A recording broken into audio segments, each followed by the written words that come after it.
বাংলাদেশ রাষ্ট্রের যে ছুটির দিবসগুলো এখন চলছে এগুলো মূলত হচ্ছে ব্রিটিশ আমল থেকে দেওয়া।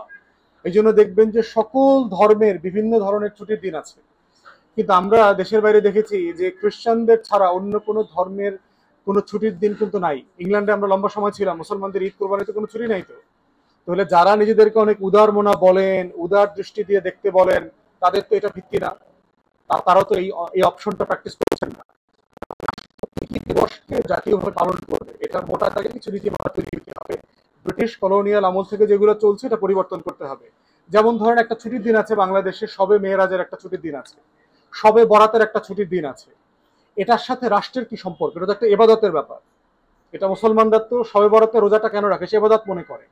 তাহলে সবে বরাতের যদি আপনি ছুটি দেন, তাহলে রমজান মাসে একই যুক্তিতে পুরো মাস ছুটি দিতে হবে না? যদি রোজা রাখতে সুবিধা হবে এই কারণে যদি আপনি ছুটি দেন, তাহলে পুরো মাস ছুটি দিতে হবে। তারপর হচ্ছে সবে মেরাজ হচ্ছে একটা ঐতিহাসিক ঘটনা। আল্লাহ রসুল মেরাজে গেছেন, আসমানে গেছেন, জান্নাতে গেছেন, আল্লাহ তালার সাথে ওনার কনভারসেশন হয়েছে, মুসলমানরা যেটা বিশ্বাস করেন। তাহলে এই ছুটিটা কেন দিতে হবে? এটা তো একটা ঐতিহাসিক ঘটনা। তারপরে দেখবেন যে ফাতে ইয়াজদাম এইরকম নামে একটা একটা ছুটি আছে। আল্লাহ রসুল অসুস্থ ছিলেন, সেখান থেকে আবার সুস্থ হয়েছেন। ঠিক একইভাবে দেখবেন হিন্দুদের অনেকগুলো পূজায় ছুটি আছে, সরস্বতী পূজা, এই পূজা, এই পূজা। কেন এগুলোতে ছুটি থাকতে হবে কেন? তাহলে এই যে ছুটির একটা অব্যবস্থাপনা আছে এই ব্রিটিশ কলোনিয়াল জায়গা থেকে চলে আসা, এটাকে আমাদের একটা পুনর্মূল্যায়ন করতে হবে। প্রয়োজনে সরকার যেটা করতে পারে, ছুটির ব্যাপারে একটা কমিটি করে দিতে পারে, এবং কোনো ছুটি কিন্তু পরামর্শ করা ছাড়া, ধর্মীয় যারা নেতৃবৃন্দ আছেন তাদের সাথে কথা বলা ছাড়া বন্ধ করা যাবে না। এটা আবার বাংলাদেশে এই বাতিক আছে, একটা জিনিস খারাপ শুনছে বাতিল করে দিল। এই বাতিল করার বাতিক থেকে বের হয়ে আসতে হবে। একটা প্রসেস ফলো করতে হবে, একটা কমিটি হবে, ছুটিগুলোকে মূল্যায়ন করা, নীতিমালা তৈরি করা। এই শেখ মুজিবের পূজা করার যে আসছে যে তাদের জাতির জনক, এটা সেটা, জাতির জনকের নির্বাচন হয়েছে নাকি? শেখ মুজিব জাতির জনক, এটা কি রেফারেন্ডাম হয়েছে? তো উপদেষ্টা নাহিদ যে কথাটা বলেছে অ্যাবসলিউটলি রাইট কথা, এটা আমরা গত 4-5 বছর থেকে বলে আসতেছি।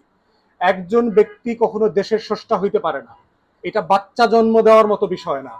রাষ্ট্র জন্ম দিতে হলে অনেক লোক লাগে। এই জন্য আমেরিকাতে যেটা আছে, ফাউন্ডিং ফাদার্স আছে, যে 49-50 জনকে তারা একসাথে তাদের জাতির জনক মনে করে, কারণ এই মানুষগুলো সবাই এই জাতি গঠনে ভূমিকা রেখেছে।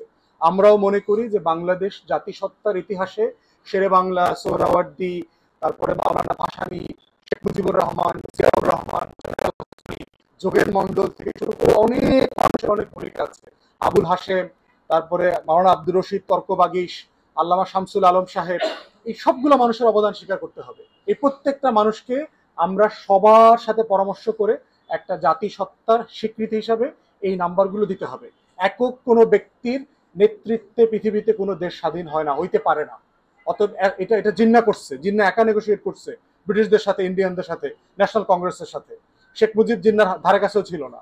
এখানে যুদ্ধ করে দেশ স্বাধীন হয়েছে, পাকিস্তান ভারত যুদ্ধ করে স্বাধীন হয়নি। অতএব ওই বাস্তবতায় আমাদের উপদেষ্টা নাহিদ যেটা বলেছে অ্যাবসলিউটলি পারফেক্ট কথা বলেছে। শেখ মুজিব জাতির জনক হইতে পারে না একা। আমরা মনে করি ফাউন্ডিং ফাদার্স হিসেবে অনেককে এই জাতির জনক প্রতিষ্ঠাতাদের সম্মানে ভূষিত করতে হবে। করেছে এটা অ্যাবসলিউটলি একটা রাইট ডিসিশন। কিন্তু আমরা মনে করি যে শুধু এটা করলে হবে না।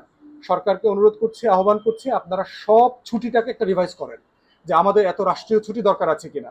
অথবা যদি আপনি অন্যদিকে রাষ্ট্রীয় ছুটি আপনি কমান, আপনি এটা ঈদের সাথে অ্যাডজাস্ট করে দেন। বাংলাদেশে দেখবেন যে ঈদের ছুটিতে যাওয়া আসা মানে একদিন মাঝখানে থাকে না। যারা কর্মজীবী মানুষ, যাওয়ার হেনস্থা আছে, আসার হেনস্থা আছে, তাহলে সেখানে আপনি অন্য ছুটি অন্য জায়গা থেকে কেটে নিয়ে এসে আপনি রমজানের শেষ সপ্তাহের সাথে অ্যাডজাস্ট করে দেন, তাহলে মানুষ 4-5-6-7 দিনের ছুটি পাবে, শুক্র শনিবার যোগ হয়ে যাবে। এই অ্যাডজাস্টমেন্ট গুলো দরকার আমাদের ছুটির। তারপরে হচ্ছে যে আওয়ামী